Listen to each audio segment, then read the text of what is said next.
I'm going to talk today about some of the protections that are in place within the contract to buy and sell real estate, which allows a buyer to protect themselves using objections. So that's what I want to talk about today. There are objections that are in the contract that you can use to help protect yourself. It's not just like you sign up to purchase a property and then you have to accept it as is and all that, right? So the first one I want to talk about is title and title commitment. So there's an objection for that. So within the first stage of the process, the title rep is going to send you the initial title commitment. You're going to be able to read through it. It's pretty long, it's pretty boring, but you'll read through it. You'll talk over it with your title representative if you so choose.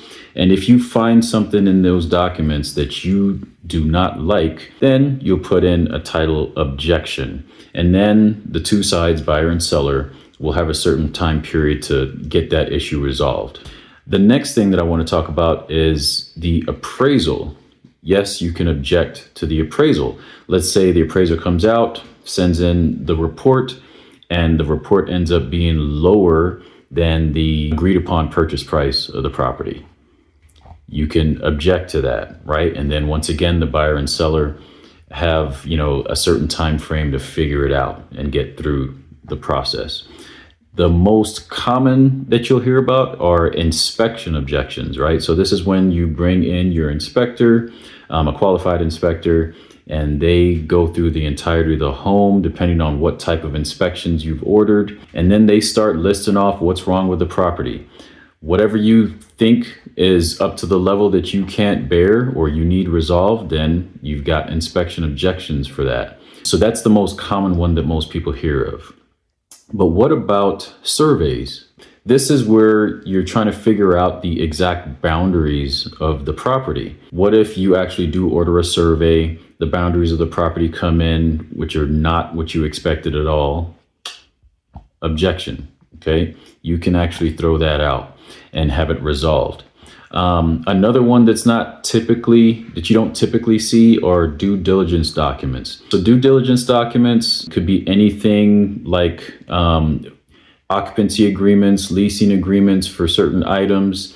It could be old prior inspections, old appraisals if they have them, receipts, invoices, that type of thing, if the seller has them in their possession. But what if you get those documents back and you discover something that you don't like or you just can't handle?